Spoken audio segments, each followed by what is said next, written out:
I was a star actor in the movie Forrest Gump, but most people don't the horrific act I committed on my wife. My name is Michael Jace, and this is my story. I quickly rose to fame as an actor in Hollywood, starring in Forrest Gump, Planet of the Apes, CSI, and even one of the lead detective roles on the show The Shield. However, just because I acted as a detective doesn't mean I behaved that way at home. On the evening of May 14th of 2014, I came home after a long day of work, and my wife and I got into a heated argument. My wife wanted a divorce, and I was convinced she was seeing someone else, although I had zero proof of that. So as we were arguing in the living room in front of our two young kids, I pulled out my gun and shot her point blank. She instantly fell over and I panicked. What have I done, I thought to myself. I called police and told them I had shot my wife. They arrived, but it was too late. She had died. I was found guilty of murder and sentenced to 40 years to life in prison. Due to me being 53 years old at the time of sentencing, I will be spending the rest of my days behind bars. Follow for more stories. This is just crazy. A New York City teacher was recently arrested for allegedly raping a 14-year-old boy. The details around this case are insane. So this is 33-year-old Melissa Rockensees. I don't know, there's just so much. Okay, so this started back in July of 2022. According to reports, the victim had reached out to the middle school teacher because they were having issues with another student. And from there, they exchanged multiple emails that eventually led to them messaging on Instagram. The victim shared some of the messages with the New York Post, and some of the messages are disgusting. She allegedly would tell him to delete their messages. The mother of three was allegedly sending messages saying stuff like, "You're going to be so lucky whenever I put the kids to sleep. I want you so bad, but I have to go read the kids a story, WTF." Just some very disturbing details. The online messaging went on for a while, and the victim said the teacher eventually asked for them to meet up in person, and that's when she tried to kiss him. He said that he was surprised by this because he knew that she had a husband, and things just went from there, and apparently it just continued, if you know what I mean. It was not just kissing. You may be wondering how all of this came out, right? So apparently Melissa received an Instagram message from the 14-year-old stating, "If you don't give me $5,000, I'm going to kill you and your kids." The 14-year-old claims that his Instagram account was hacked and that he hadn't been allowed on there. Her family believes that it was him, but after all of that, that is when the victim took the screenshots to the principal, who then alerted the authorities. Melissa had a court hearing on Tuesday. I don't know what is going on. This was moments before Caroline's fiancé confessed to a killing and a cover-up. The whole dynamic in the car felt awkward. And I was like, pulled the car over and went, "Look, what is it? Like, you've literally asked me to marry you tonight." Then it was, "Give me your phone. Something really dark's happened here." And I said, "Look, what do you mean?" He went, "We killed a man a few years ago." That man was cancer survivor Tony Parsons, who'd been cycling for charity across the Highlands in 2017. For years, his disappearance here was a mystery. But Alexander McKellar dumped Tony here in a shallow grave with dead animals. He led Caroline to that very spot where she ditched this drinks can and called police. He literally just lights a cigarette and taps the ground and goes, "Here." And I just threw this Red Bull can over my right shoulder. Went back to pick it up. I crunched it into the ground because there's no other way you would ever know where that man was. How would you feel if there was someone out there who knew something about and they did nothing? Police are now being investigated for potential criminality amid claims officers forced Caroline to spy on her ex for months before leaking her evidence to local gossips. And the guy behind the bar goes, "Do you want a Red Bull, sugar-free like the gravesite?" By doing the right thing, it's destroyed your life. They never saw me as a human. They never saw me as a professional. And they terrorised me. They intimidated me. While Caroline battles for better protection for witnesses, she's been offered 24-hour security and admits her family are terrified about what Alexander could do. Do you fear that he could harm you? 100%. And he... What, fear of your life? I think if he was drunk and intoxicated, yes. Police say they cannot comment as investigations continue. I'm so grateful. But without this woman, Tony may never have been found. Mourners from across Long Island gathered at the funeral of 8-year-old Thomas Valva. The little boy who had autism died 2 weeks ago, and his father is now facing murder charges. Michael Valva, a former New York City police officer and an abusive father, was allowed to be around his children despite pleas from his ex that he was dangerous. Thomas, his son, was just 8 years old. He was verbally and physically abused.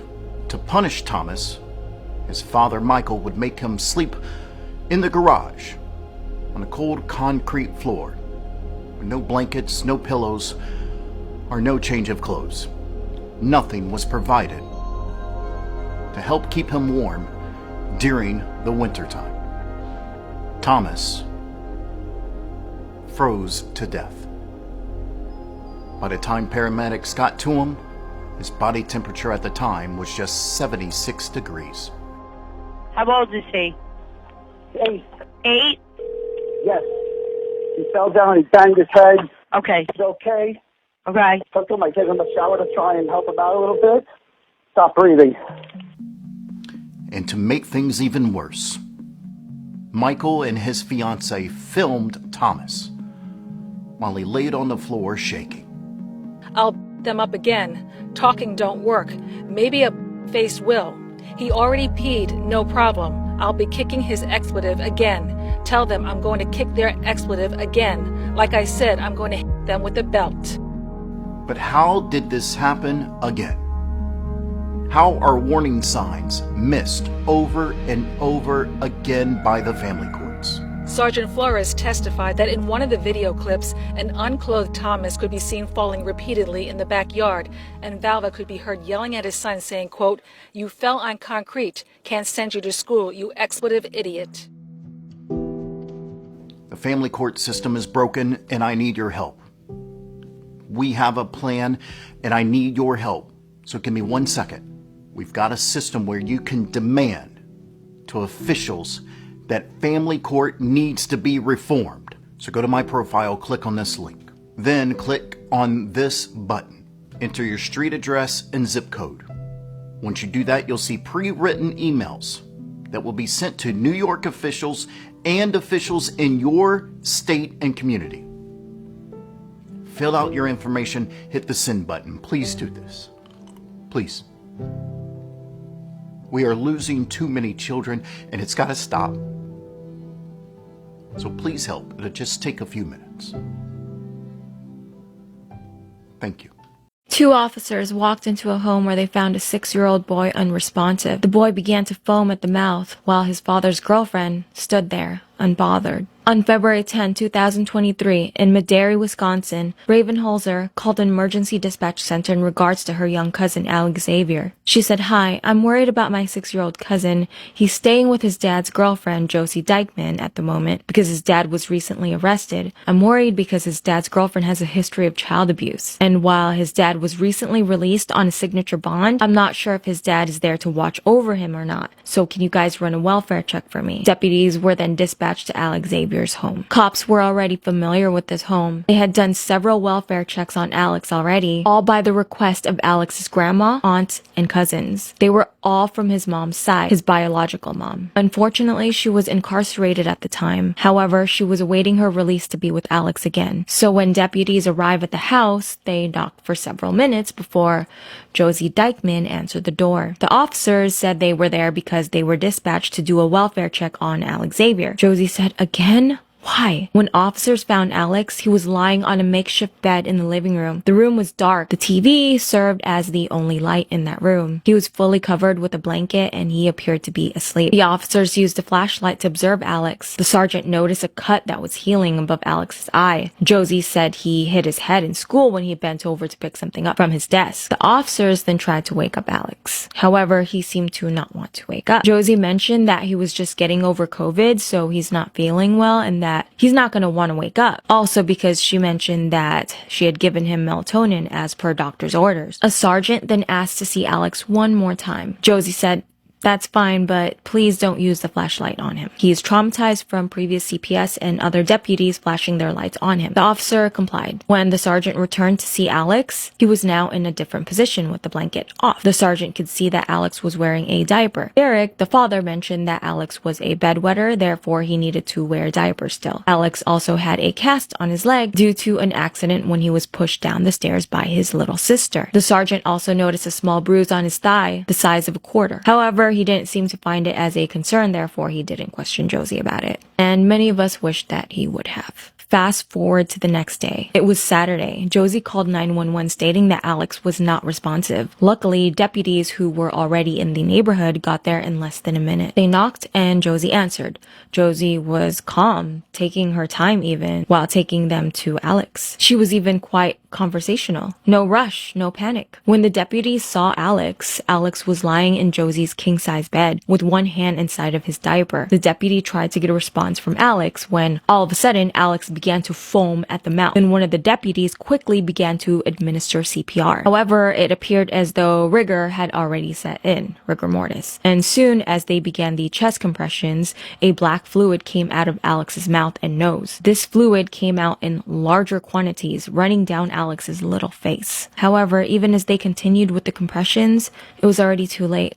Alex had passed. On the scene, there was an empty bottle of prednisone along with many other pills. Josie was then questioned by authorities. Apparently, Alex was staying in Josie's bed due to him not being able to walk because of his broken femur. She said that she had to keep him close so that she would be able to keep an eye on him. However, when she fell asleep and woke up that day, Alex wasn't next to her anymore. And when she went looking for him, she found him on the floor. But deputies found it incongruent to the scene they walked in on where Alex was on the bed. Josie also stated that when she found Alex, she called her mom, who was a nurse, to help her. Then when CPR didn't work, she called deputies right away. However, upon looking at her call logs, it seemed as though she waited a very long time to call 911. Autopsy results would later go on to show that Alex Xavier's death was due to blunt force trauma, with the toxic effects of Xanax contributing to his death. It was now a homicide case. His full autopsy report is absolutely brutal. So there were several children living in the household with Alex,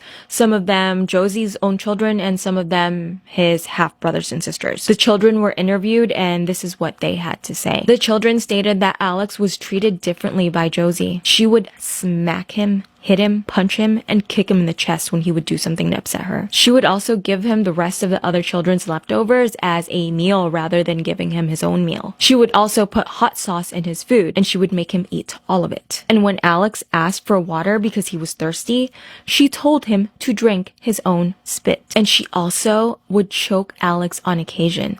Alex was also not allowed to talk to anybody, not even his own family from his mom's side. And according to one of the kids, when Alex was pushed down the stairs by his sister, Alex cried, as any person would. However, Josie would bend his broken leg back, and she said, "If you don't stop your crying, I'll do it more." Alex's family from his mom's side had been trying to care for Alex for years. However, Josie and Derek would not let them near Alex. So all the family could do and was able to do was call for welfare checks and call CPS. However, CPS laughed at them and told them that they needed solid proof of child abuse before they could really do anything about it. Jenna Love, Alex's biological mom, even wrote a letter to CPS. She wrote, "In Josie's residence, there is alcohol and drug abuse, domestic violence, and emotional and mental abuse.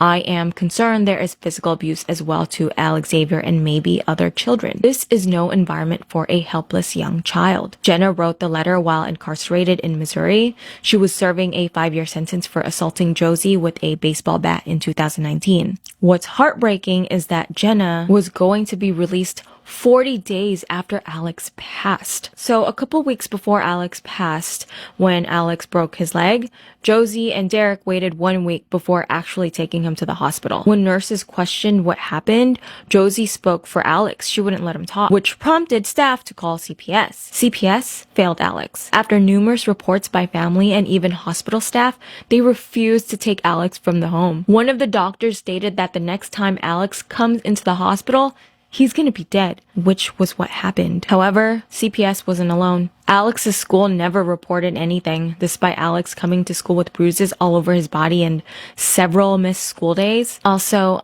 why did Josie and Derek keep Alex from his family if they themselves couldn't even give him a good home? I also want to ask Josie, if you hated Alex so much, why did you keep him there? Why not let his family, who wanted what was best for him, to have him? Why? It's evil. Josie Dykeman was arrested, finally, 4 months after Alex passed. She's being held in the La Crosse County Jail on a $250,000 cash bond. Please follow Alex's family's TikTok account.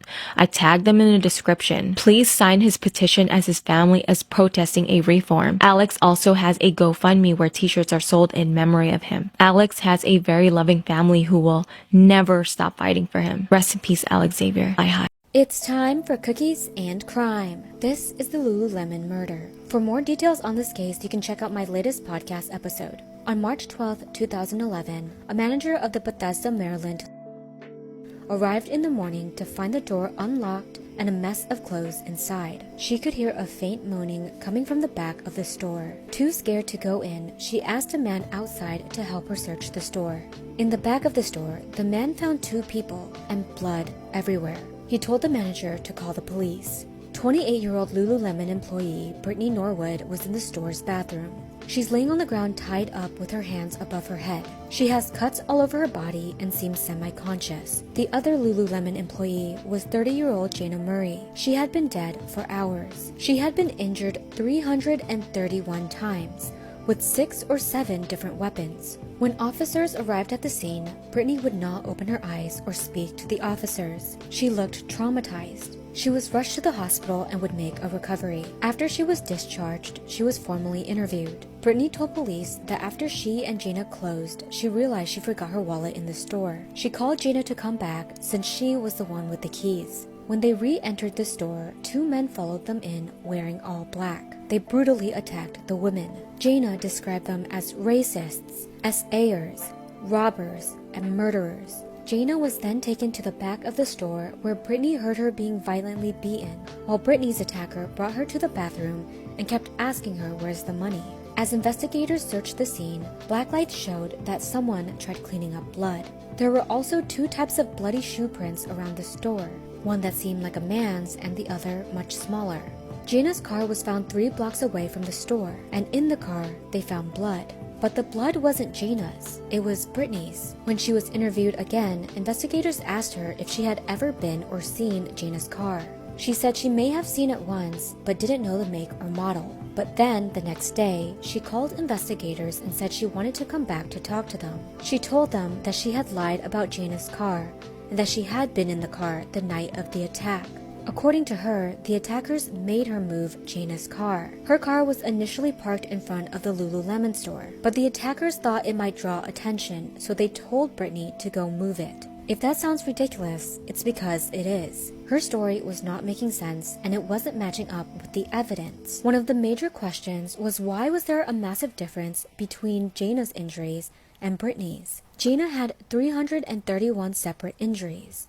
Brittany had a few superficial cuts and was tied up. Her cuts also had the characteristics of being self-inflicted. She also claimed that they were SA'd, but there was no evidence of it. Some Apple employees next door heard 2 women arguing that night. Jana can be heard saying, "Talk to me, don't do this, talk to me," and "Oh God, please help me." All of the weapons used on Jana, the zip ties used on Brittany, and the shoes that left the bloody footprints all came from the store. If these were the worst criminals in the world, as Brittany described, why would they come empty-handed and rely on what was in the store? Brittany was known to be a thief. She was kicked out of college after she was found stealing from her soccer teammates. Her ex-best friend also described her as a kleptomaniac. At the time, Lululemon's protocol was that if 2 people are closing a store, they would have to check each other's bag to make sure no one was stealing. But that night, Jana found stolen yoga pants in Brittany's bag. Jana informed her that she would have to report her to the manager.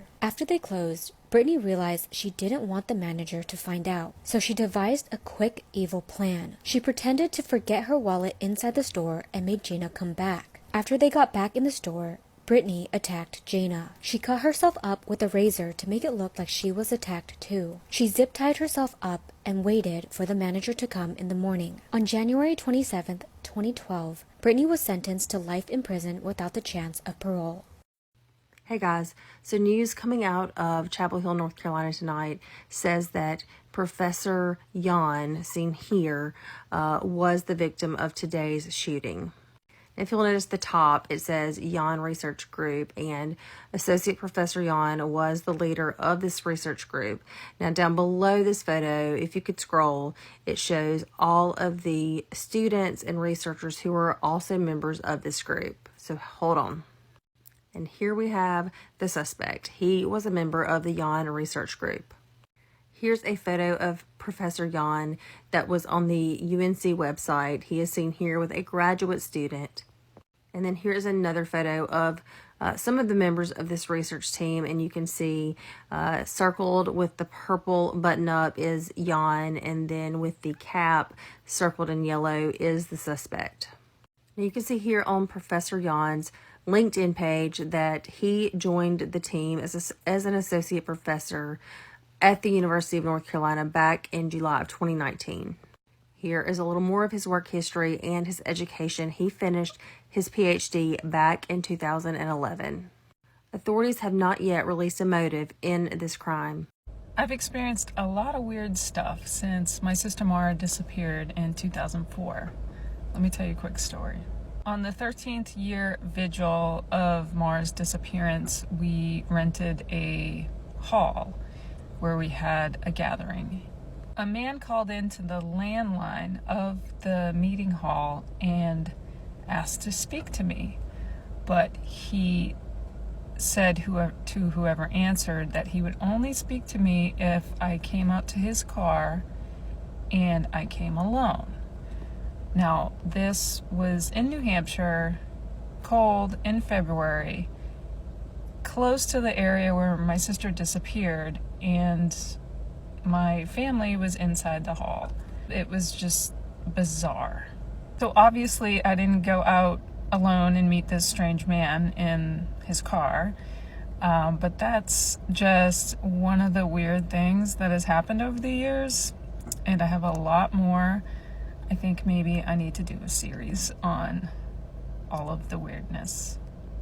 Are you guys following the story of Ruby Frank? She was arrested last night on charges of child abuse.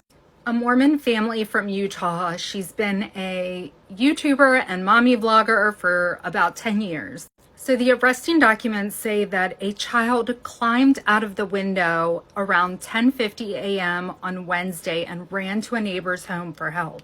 The child knocked on the neighbor's door asking for food and water, and the neighbor noticed duct tape on the child's ankles and wrists and called police. The neighbor said the child appeared to be emaciated and malnourished with open wounds and duct tape around their extremities.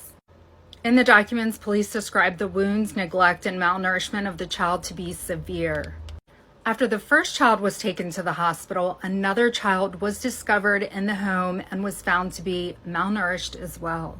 Her business partner, Jody, has also been arrested on alleged charges of child abuse. A YouTuber from southern Utah has been accused of child abuse. Court documents show Ruby Franke from the Family Channel 8 Passengers has been arrested after her child climbed out of a window and asked a neighbor for food and water. Officers say there were signs that he had been tied up. The child was taken to a hospital, and his siblings are now in DCFS care. Franke is being held without bail.